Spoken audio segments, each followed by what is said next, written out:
Hey guys, and welcome back to the channel. My name is Wagner, and welcome to a new episode where today we're going to try something a little bit different. I've got a set of OG three-piece cranks, and these are GT. And historically, if you know and you own these cranks, the first thing to go on these cranks is the Power Series logo right on the side of the crank arms. Well, there's an easy fix for that. A lot of people, what they do is they throw decals on them and go on their way, but it's never quite OG. So today I'm going to try something a little bit different. I'm actually going to paint the GT logos on the crank arms. That's right. I've got a stencil that says GT Power Series that we're going to put right on the side of the crank arm, and we're actually going to paint them on. Hopefully I don't screw it up, but if this is your first time on my channel, go ahead and smash that like button. And if you're not subscribed to the channel, go ahead and subscribe to the channel. And I'm going to show you what we're working with here. Check this out.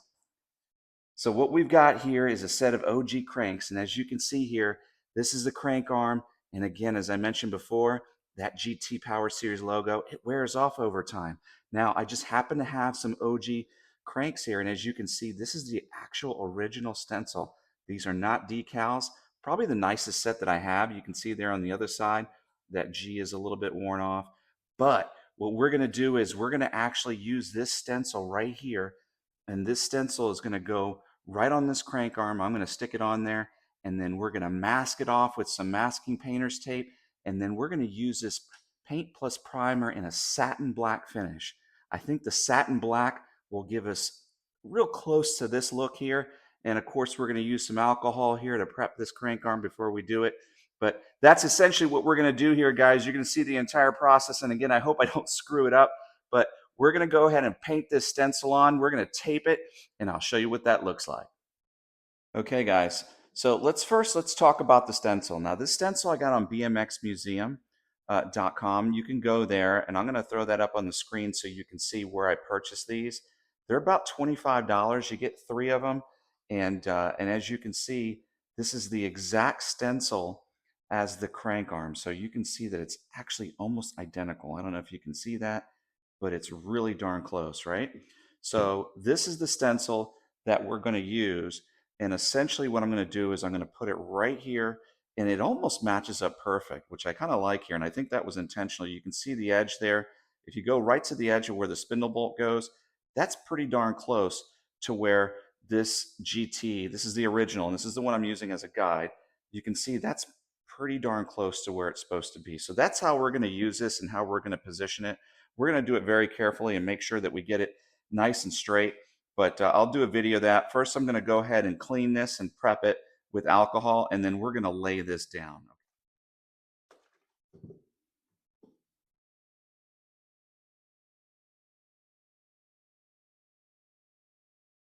Right about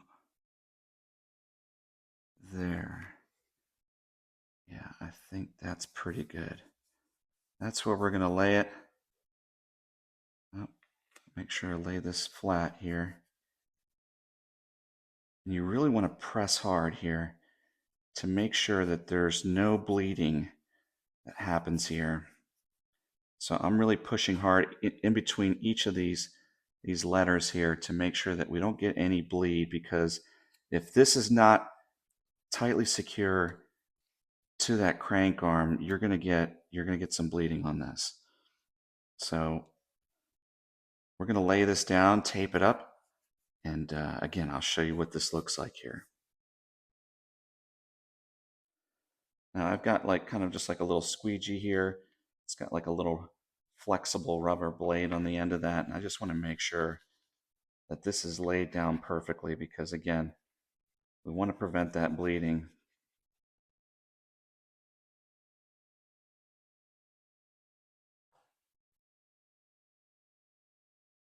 Okay, we're just going to wrap this around here.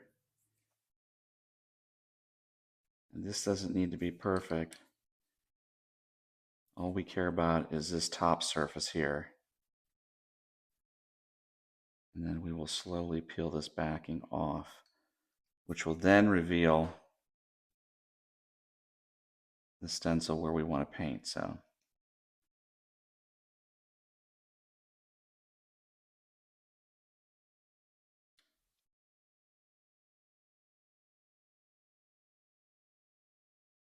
And there it is. And that looks perfect, actually. Oh, that looks perfect. That looks really good.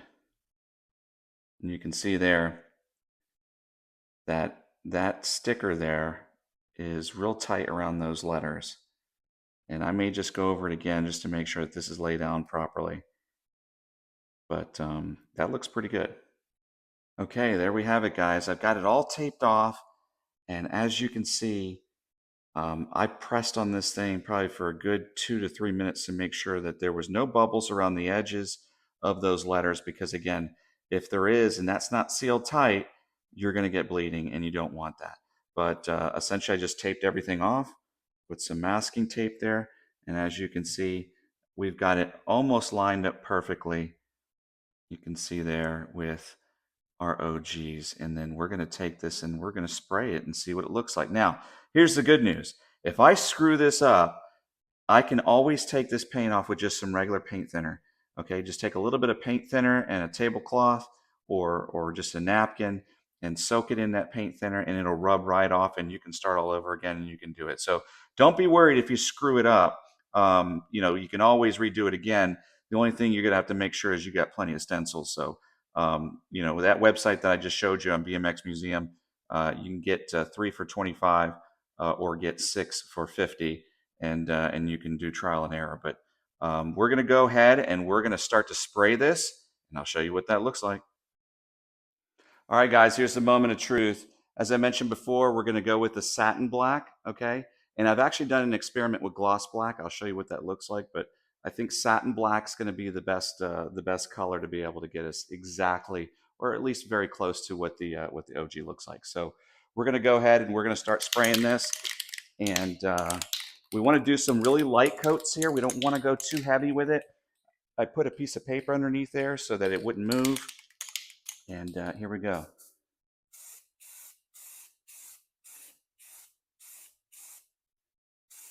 That is it.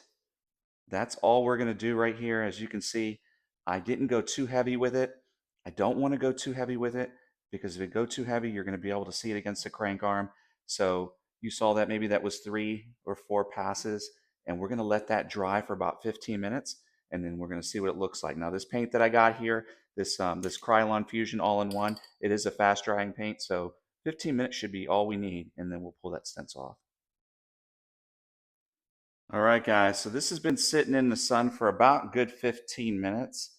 And so we're going to begin to take off this masking tape and then see what we're left with. And hopefully we don't have any bleeding. And again, that's probably the number one thing that will kill this project is the bleeding. So fingers crossed we don't get any bleeding. Okay, so we got the masking tape off, and now we've just lifted this all the way up, and then we're just going to slowly peel this back and see what we're left with. So carefully, we're going to pull this up, and hopefully we have a good finished product. Very carefully, we're just going to lift this up. Okay. Now I'm probably going to have to get some tweezers in here and grab the rest of this, but so far it's not looking too bad. All right, guys, so we got the stencil out, and take a look at this. This came out absolutely perfect. I mean, let's compare it to the OG. I mean, it's identical. Look at that. I am super happy with the way that these turned out. I honestly can't believe it. Special shout out to Justin Noga. Justin, you're the man. He's the one that actually showed me and told me about this technique and walked me through the entire process. And quite frankly, I think it came out absolutely perfect. Look at it. There's zero bleeding whatsoever. This looks like an OG crank. And you know what? It was easy to do. Now, I will say that I experimented with another paint, and I actually experimented with gloss. So here is one that I did with gloss, and a little bit thicker. on the gloss paint.